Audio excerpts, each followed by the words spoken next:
Hello tout le monde, donc aujourd'hui on se retrouve dans une nouvelle vidéo unboxing. Donc j'ai fait une petite commande chez Kiko comme vous pouvez le voir et je n'ai pas encore ouvert mon colis. Donc du coup j'ai profité de l'offre 3 produits achetés, 3 produits offerts. Donc c'était il y a une semaine je crois, 2-3 jours avant les soldes, donc je trouve que ça valait le coup.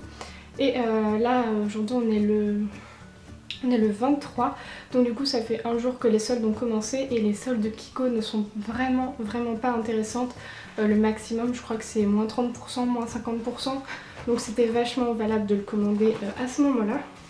Donc du coup je vais piocher les produits un par un, je vais les swatcher et vous dire si je me souviens des prix en tout cas. Donc du coup c'est parti. Donc en premier ce que j'attrape c'est de la poudre cuite minérale, donc en teinte 02. Et là je crois que cette poudre en fait c'est une édition d'une autre collection. Donc c'est une poudre compacte tout simplement. Et elle est comme ceci. Et je la trouve vraiment très jolie, j'avais jamais vu dans les magasins Kiko. En fait elle est un petit peu bombée comme vous pouvez le voir. Et donc du coup je suppose que c'est une poudre minérale, ouais, une poudre cuite minérale. Donc voilà, en teinte 02 j'espère qu'elle m'ira en tout cas. Mais elle est pas mal et voilà, pour 3 € je crois, ça valait vachement le coup. Ensuite j'attrape le trio de Farajou. Donc en fait donc c'est la teinte 05 Shade Fusion pardon. Donc en fait j'ai remarqué chez Kiko qu'ils enlèvent les anciennes collections, donc les éditions permanentes qui étaient un petit peu moins chères pour mettre des gammes un petit peu plus chères, notamment la gamme de blush. Donc voici comment elle se présente. Honnêtement je le trouve vachement petit. Enfin il fait la paume de ma main mais je pensais qu'il était un petit peu plus grand. Et ça fait un petit miroir, c'est plutôt sympa, je le trouve vachement joli en tout cas le packaging. Donc comme je disais c'est la teinte 05 Fade Fusion. Donc c'est un trio de 3 blushs. Et waouh, il est juste magnifique, regardez. Je suis désolée, la Muse 2 va beaucoup changer là, un coup il fait de la lumière, un coup il y a des nuages et tout. Je suis vraiment désolée. Donc voici la teinte, je le trouve juste super joli. Si je mélange, ça fait un joli super rose, je le trouve vraiment super joli. Voilà ce que ça donne. Donc c'est un rose assez discret, moi je l'aime plutôt bien, il y avait pas mal d'autres teintes. Mais là c'est la teinte 05 et je le trouve juste super beau. Et à noter, il y a quand même un petit miroir, donc c'est super cool pour emmener.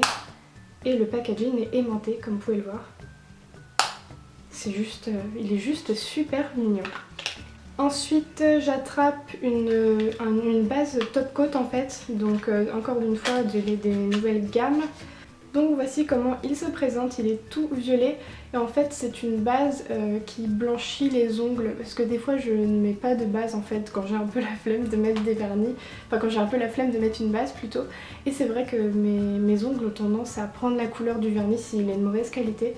Donc là voilà, c'est une petite base blanche et je crois que les vernis soins de chez Kiko coûtent environ 5 € si je ne me trompe pas.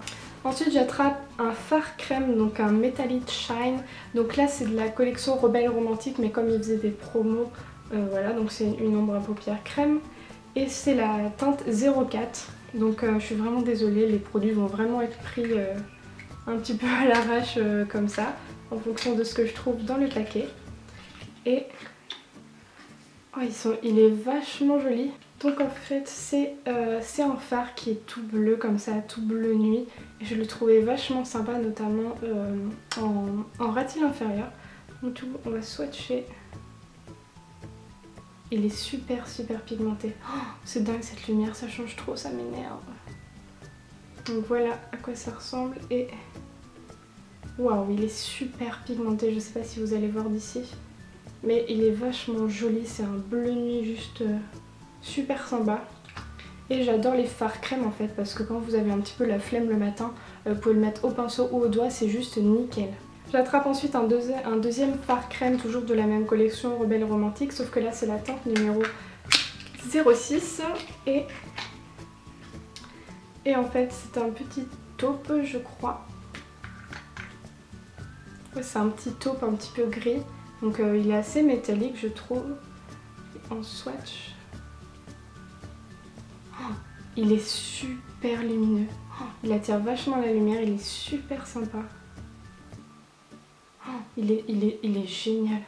Je sais pas si vous voyez, il y a plein de reflets verts, bleus. Il est super beau. Et je crois qu'ils sont en promo en ce moment à 3 € je crois. Donc franchement si vous voulez les fards de la collection Rebelle Romantique, foncez parce que je pense qu'il reste pas beaucoup de stock, sachant que c'est une collection qui est sortie pour le mois d'octobre je crois. Ensuite j'attrape une ombre à paupières, donc c'est les Water Eyeshadow en teinte 208. Et en fait je l'ai pris pour l'utiliser en tant qu'highlighter, je vais vous montrer pourquoi. Parce que ça serait en fait un excellent dupe d'un... Alors si j'arrive à l'ouvrir, d'un highlighter de chez MAC qui est juste magnifique. Je sais pas si vous allez voir. Il est juste sublime.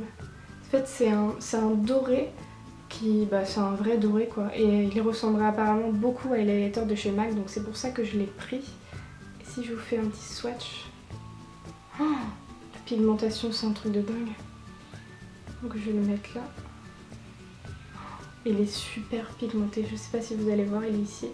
Il accroche super bien à la lumière, donc je pense qu'en highlighter ça va être génial ça. De toute façon je l'ai pris pour faire à paupières, highlighter, mais c'était surtout pour voir si c'était vraiment un dupe de celui de chez MAC, parce que c'est vrai qu'un highlighter de chez MAC, je crois que ça coûte environ 31 €, donc voilà, je préfère mettre ce prix là dans un petit fard à paupières qui en plus peut s'humidifier pour avoir un rendu beaucoup plus métallique.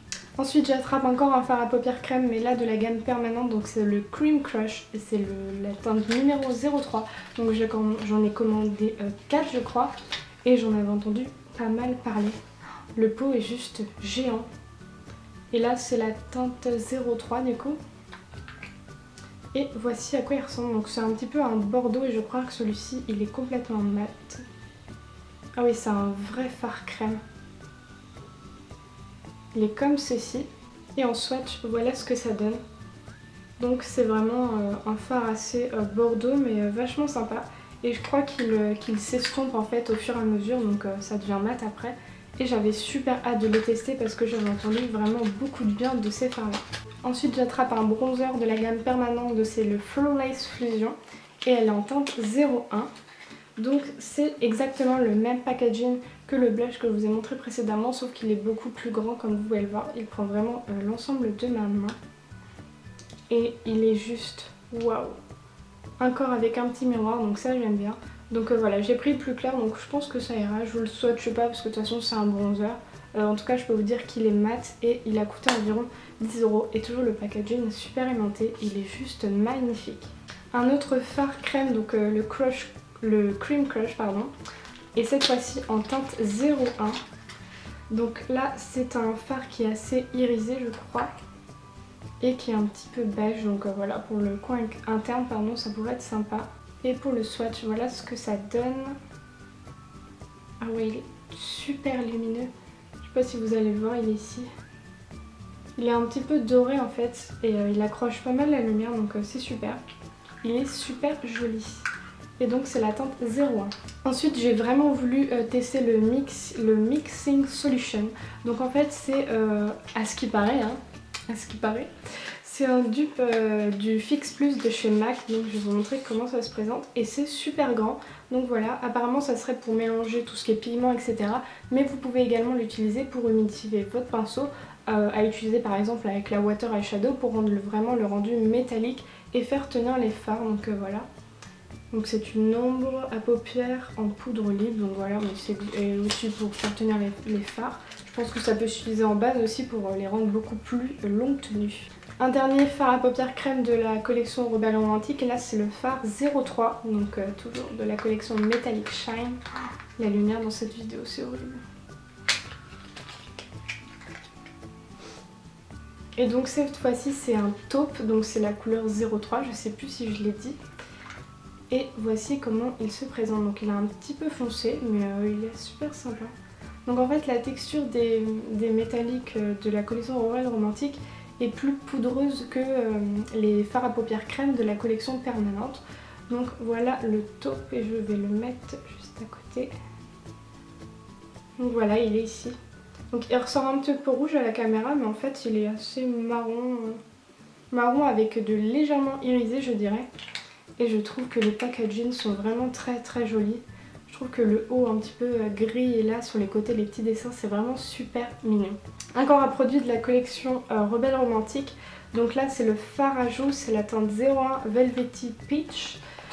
Et en fait je crois que, il me semble que c'est un fard, un blush crème. Donc voici comment se présente le packaging, donc rose gold, super mignon. Et voici comment il se présente. Donc je trouve que le packaging, donc toujours avec un miroir, fait un petit peu plus cheap que la collection permanente. Je sais pas si vous allez le voir ici, il est un petit peu pêche en fait, un petit peu orangé, donc c'est plutôt sympa. Parce que j'ai pas trop de couleurs comme ça et il est vraiment... Vous voyez, j'ai passé mon doigt et voilà, c'est vraiment un fard crème, donc faites attention si vous achetez ce truc et que vous pensez que c'est un fard poudre parce que ça ne l'est pas. Ensuite j'ai pris un crayon à lèvres et il me semble que celui-là c'est le invisible, voilà c'est ça. Donc en fait, que je regarde, donc ça serait un primer pour les lèvres, donc comme vous voyez la mine est un petit peu transparente et en fait il peut aller avec tous les rouges à lèvres, donc voilà, ça évite d'acheter plein de crayons à lèvres. Et je voulais voir si vraiment ça améliorait la tenue parce que j'en avais eu un de chez Yves Rocher je crois. Mais celui-là il n'était pas très cher, il coûte environ 5 € donc ça va pour un crayon à lèvres invisible, c'est super et j'ai vraiment hâte de le tester. Donc un autre Cream Crush, c'est très dur à dire je trouve. Et c'est la teinte numéro 10. Et là il me semble que c'est un petit rosé, ouais c'est ça. Donc il se présente comme ça, donc c'est un petit rose. Hop, il est ici, je sais pas si vous voyez. Oh, cette luminosité, je suis vraiment désolée. Donc il est rose avec un petit peu d'irisé. Donc je trouve que ça peut être sympa, notamment en base pour utiliser la Naked ensuite par-dessus ou en coin interne, pourquoi pas. Et le dernier fard à paupières crème, donc là c'est terminé, je crois qu'il y en a vraiment assez. Donc c'est la teinte 04, toujours dans la gamme permanente. Et là il me semble que c'est encore un taupe mais encore mat comme le Bordeaux. Et donc, oula, il a eu un petit problème en route je crois celui-là. Donc c'est pas grave hein. Donc du coup je vais utiliser ce qu'il y a dans le pot pour pas éviter de gaspiller.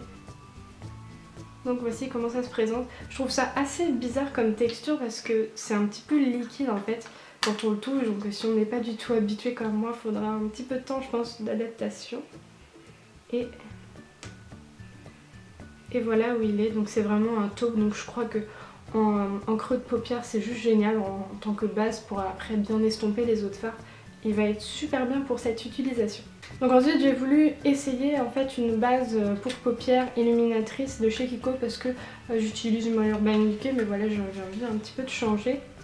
Et donc du coup c'est la Pearly Eyes base, donc j'espère qu'elle est bien. Et je vais regarder s'il y a des petites paillettes parce que j'ai pris Illuminati mais en réalité je sais pas si ça apporte quelque chose de plus. Ouais, elle est un petit peu irisée mais c'est très léger donc je sais pas si vous allez voir, c'est ici. Mais ouais.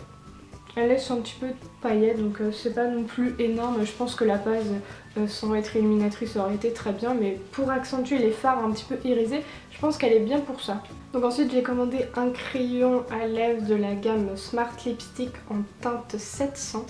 Donc bon, voilà à quoi il ressemble. Donc je pense qu'il est bien juste avant un petit crayon, enfin un rouge à lèvres marron, mais il tire un petit peu sur le orange je trouve, donc bon j'espère que ça ira avec un autre rouge à lèvres. Et ensuite pour finir, 4 rouges à lèvres, donc un de l'ancienne gamme des mat, donc je ne sais plus lequel c'est, donc c'est lui, donc un Velvet Matte lipstick, donc j'en ai déjà 3 de l'ancienne gamme, et là c'est la numéro 601. Donc je trouve que les packaging de chez Kiko sont vraiment jolis. C'est vachement ingénieux parce qu'on appuie au-dessus et hop, le rouge à lèvres sort. Et il met du temps à sortir. Donc voilà, en fait c'est un petit marron, un nude. Je vais le swatcher juste à côté de l'autre pour voir. Donc voilà, donc je pense que ça ira avec l'autre crayon même s'il est un petit peu plus foncé. Si on n'en met pas beaucoup, ouais. Je le trouve super sympa. Il est très joli et donc du coup c'est le numéro 601. Ensuite, donc là j'en ai pris 3 de la nouvelle gamme, donc les Velvet Passion Matte Lipstick. Donc j'ai pris le 301. Et là, waouh, je les avais jamais vus, ils sont super sympas. Donc le packaging est un petit peu en aluminium, un tout petit peu mat, avec ici le bout un petit peu rose gold. Et ah ouais, ils sont super, j'avais entendu qu'ils étaient aimantés. Et regardez comme vous pouvez voir. Hop. Ensuite le rouge à lèvres, encore le petit rappel du gris. Et voici à quoi ça ressemble. Je le trouve juste magnifique, je trouve que ça fait un petit peu graphique comme rouge à lèvres. Donc là c'est la teinte, mince j'ai oublié, 301. Donc je vais le swatcher ici. Donc il est beaucoup, donc il est, oh là là, je galérais à vous le montrer. Donc il y est ici. Donc comme vous pouvez voir il ressemble un petit peu au 601 de l'autre gamme, sauf qu'il est vraiment beaucoup plus mat. et il a des sous-tons beaucoup moins orangés. Et j'adore ce packaging aimanté, ça c'est super pour dans le sac, il s'ouvrira jamais. Ensuite j'ai pris le 602, donc toujours de la même gamme. Et là du coup c'est encore un marron, j'ai l'impression. Sauf que en fait celui-ci, donc il est là, donc celui-ci est beaucoup plus, un petit peu rosé je dirais. Et il est un petit peu plus abricoté. Abricoté, je ne sais pas si ça se dit encore une fois. Mais voilà, il est plutôt sympa, malgré quand même que les couleurs se rapprochent un petit peu. Donc c'est normal, hein, c'est juste une couleur après l'autre. Mais quand on est une make-up addict, je dirais qu'aucun rouge à lèvres ne se ressemble, c'est évident. Et le dernier c'est le 615, donc toujours de la même collection.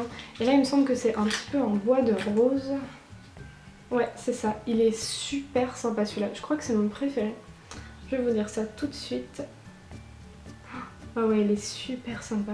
Qu'est-ce qu'ils sont crémeux. Donc voilà, il est ici. Donc vous pouvez voir tous les rouges à lèvres que j'ai pris. Donc c'est un bois de rose, mais un rose assez soutenu quand même.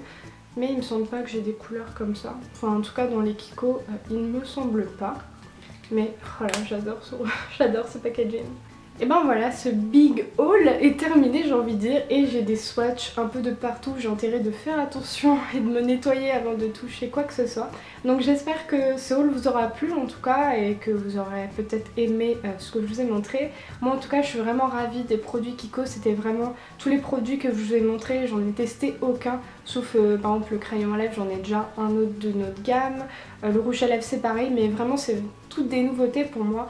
Et j'ai vraiment hâte de les tester. Je trouve que les packaging de chez Kiko sont vraiment ingénieux. Je trouve que ça change des autres marques, même si les prix augmentent. Je pense qu'ils essayent également de changer leur packaging, donc ça est fait peut-être pour ça. Et aussi, je ne sais pas si vous le savez, mais Kiko a fait depuis le mois de décembre, oui j'arrive 6 mois après la guerre, un programme de fidélité, donc c'était quelque chose qui n'existait pas avant. Donc je crois que 1 euro est égal 10 points, donc sur le site et également en magasin, donc ça c'est génial, parce que c'est vrai que c'était pas vraiment récompensé comme Sephora ou comme Nocibé ou toutes les autres marques de make-up.